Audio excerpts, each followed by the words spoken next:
In this video, we'll talk about punishing early queen moves by our opponent.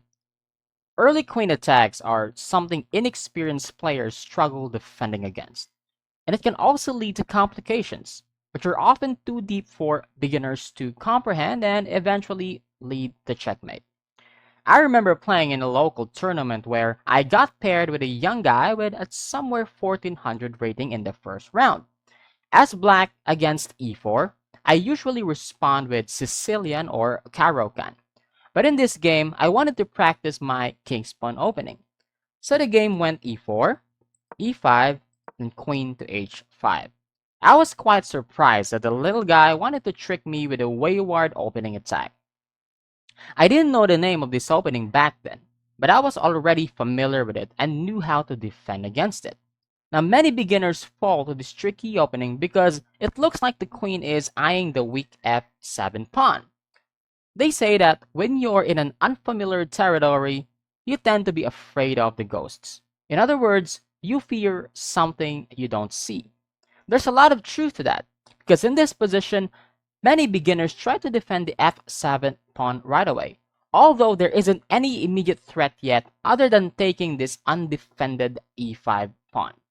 An inexperienced black player is provoked to play g6, and after queen takes e5 check, this rook on h8 will be lost. Now, you will not always face this wayward opening, but you'll definitely face some aggressive opponents soon who loves to take their queens out early in the game and try to attack you. So, how do we play against early queen moves and how should we punish them? Today, I'm going to present to you 3 things you should look out and try to do against early queen moves in the opening, and we'll try to take advantage of it. First, always on the look for immediate threats. Second, reply with either tempo attack or tempo development. So these are 3 T's we put in mind. Let's go back to my game. After queen h5, of course, I didn't play g6.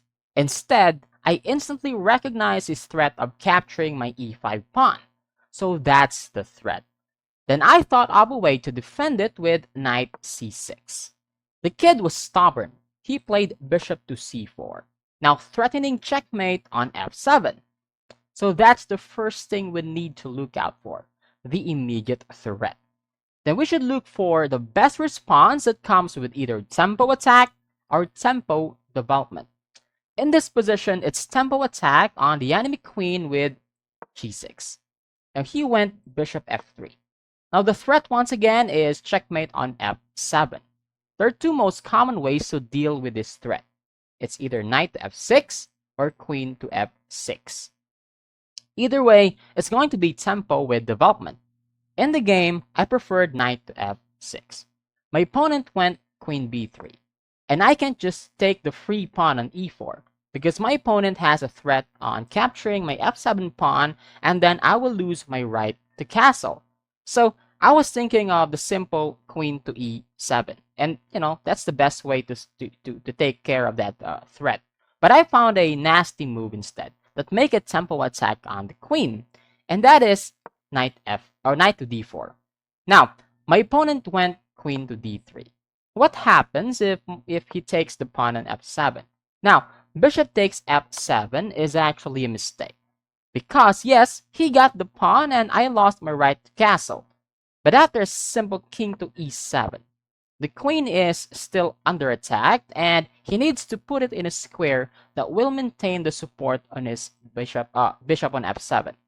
So the only square is the c4 square. So he needs to play queen to c4. Okay? So if queen to b4, then I will just, take this bishop on f7 and I will have an extra piece. Okay? So he needs to go to c4 to maintain the support on the f7 bishop. But after b5, there is no more square for the queen to defend his own bishop. Therefore, I will get the extra piece. Okay? So he needs to, after b5, he needs to go to d3. And after queen to d3, king takes f7. In fact, black can do artificial Catholic in the next few moves with bishop to g7 and rook to e8. And of course, this is already a better position for black. Okay, so let's go back. So after knight to d4, my opponent perhaps have understood the consequences of capturing this f7 pawn. So he went queen to d3. Then I played d5. Sorry, I played d5. Okay, e takes d5, and then there's bishop to f5. Now that's tempo attack again with development of that light squared bishop. After the queen moves away, wherever he puts it, there's a fork on c2, and I was able to take my pawn back with knight takes d5 later on. And few moves later, my opponent resigned. I happened to find one of my bullet games in Lichess, and it's funny because it only lasted 4 moves. It went e4, e6, d4, then queen f6. Now, that's a obvious kind of move, and there's no threat for that. Although it's bullet, and I just played according to the principle that I know. No immediate threat, still thought of ways to tempo development or attack on the queen, and that is e5. Now, I was shocked because my opponent played queen to f5. Now, after another tempo attack or development with the move bishop to d3, the queen was trapped and the game was over. This is another game where a player takes advantage of his opponent's early queen moves. This goes e4, c5, d4, c takes d4, queen takes d4. Now the queen goes out early. So what's the threat? No immediate threat. So black just proceeds with either tempo attack or tempo development. In the case, it's both. And that is knight c6. So that's a development on the knight on c6 and still attacking the queen, which is on d4. So white plays queen a4, somewhat replicating what a Scandinavian player does with the black pieces. Now d6, c4, g6, knight c3, bishop g7, knight f3, bishop d7. Now, black starts to add up another tempo development with light square bishop. This creates a potential discovered attack on the enemy queen. Okay, white should have already moved his queen somewhere else, but he chose to just develop his minor pieces instead. So he played bishop d3. Now black takes advantage of the tempo attack. Bishop takes c3, b takes c3, and now knight to e5. Now, this is a discovered attack on white's queen, okay? So, black's idea was actually to double white's pawns on the c file, okay? And then find a way to get rid of this light square bishop because it's the only main defender of already weak c4 pawn, okay? So what happens next is that white needs to play queen to d1. And after knight takes d3, queen takes d3, queen c7, castles, bishop e6. Now, this weakness here is being attacked. After d4, simple f6, knight to d2, now b6. After b6, black will follow with rook c8, and the c4 pawn will fall. In another version of the game, we can see that early queen moves almost lead to being behind in development due to the fact that the opponent used the opportunity of tempo plus development. Now this game went e4, c5, d4, c takes d4, queen takes d4, now knight to c6, tempo development with an attack on the queen, queen to a4, d6, c3, g6, knight f3, bishop g7, bishop c4, and bishop d7. Again, a simple developing move that also creates tempo discovered attack on the enemy queen. So the queen goes back to c2 in this case, knight f6. Now after just 8 moves, black has already fully developed all these minor pieces, while white's 2 minor ones, the knight and the bishop, are still at home. This is a huge lead in development for black. That is why for more experienced white players, when playing the Sicilian with early d4, let's go back, e4, c5, and early d4, After black's c takes d4, white players often instead play the move knight to f3 to take the pawn back instead of taking it, with the queen right away and exposing the queen to some tempo development from black.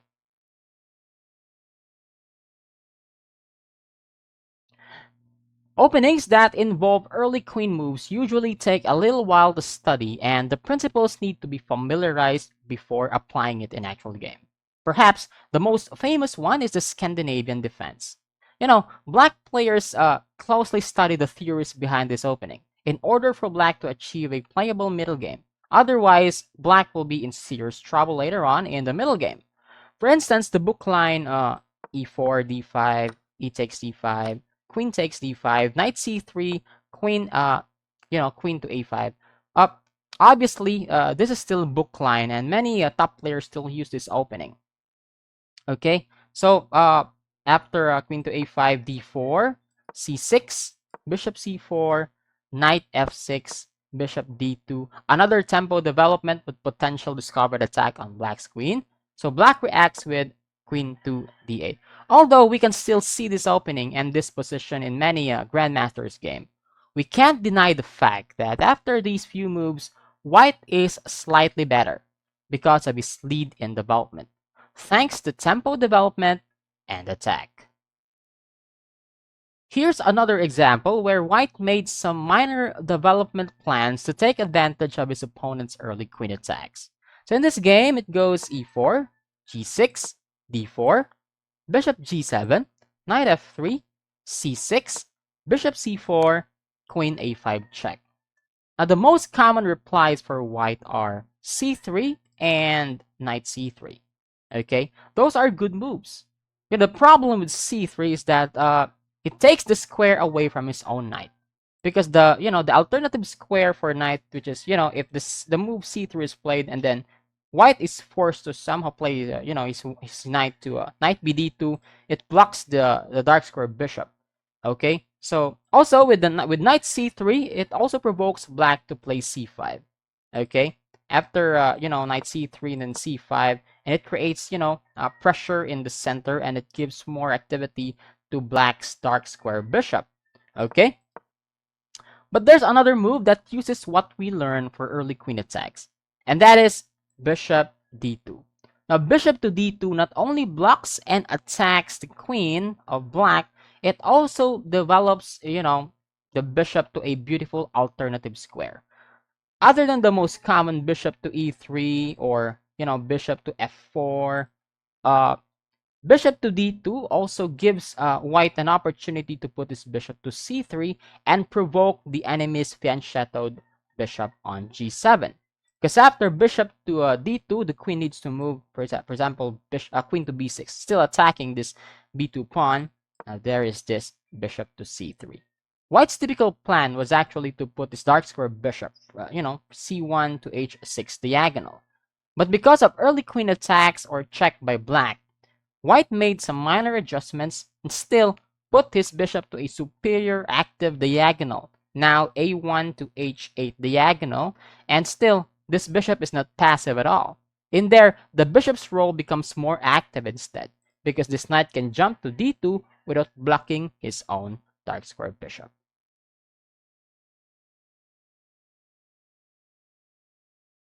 There are also scenarios where early queen attacks by our opponent are allowed to take a pawn or two at some point in order for us to gain positional advantage. In this game, white plays queen b3. Instead of developing his light square bishop, so what's the threat with queen b3? Now the threat is obvious here. White takes the opportunity of black's light square bishop already came out, leaving this b7 pawn undefended. So the most common moves for black are, options to defend this pawn. And with either b6, now b6 is not a good option because it weakens the light square. Another move, knight b6 is also not the best one because after a4, a5, attacking the knight, provoking black to play a5, still weakening the light square. Okay, perhaps queen to b6 is more acceptable. But, there is another move that appears in higher level of chess, and that is to allow white's queen to take the pawn in exchange for tempo attack and then gains positional advantage. Instead of protecting the b7 pawn, black plays castles. After castling, queen takes b7, and there's rook to b8. Here's the tempo attack. After queen takes a7, rook takes b2, and black has its rook controlling the second rank. Now, if queen a3, then simple queen to b6 is played. Okay, if knight b3, rook to c2, attacking this backward pawn on c3, and playable but still slightly better for black. If knight b3, for example, is played, what happens is you're trying to trap this, black's rook, but still queen to c8, attacking this weak c3 pawn. Okay, if for example queen to a5, protecting the pawn, then there is this knight to e4, attacking the c3 pawn and at the same time the f2 pawn here. So this rook here on second rank is actually superior and dominating this entire rank. Okay, so for example, rook to c1, okay, to protect this pawn. Then a simple queen a8, wherein white is forced to exchange the queens, and the a2 pawn is weak. It's just too many weaknesses for white. Now, we can see that after white's early queen moves and grabbing extra pawn with his light square, bishop still undeveloped and the king not castled, it caused him to suffer in the middle game. Here's another high-level chess opening, the Sicilian Najdorf poison pawn variation. The opening goes e4, c5, knight f3, d6, d4, c takes d4, knight takes d4, knight f6, knight c3, a6. So this is the Najdorf variation.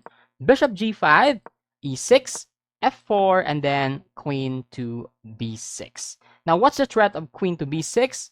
That is clear. Obviously, he wants to take the pawn on b2 because this bishop is already developed, okay? So after queen to b6, most common replies for white are knight to b3 and rook to b1 to protect the pawn.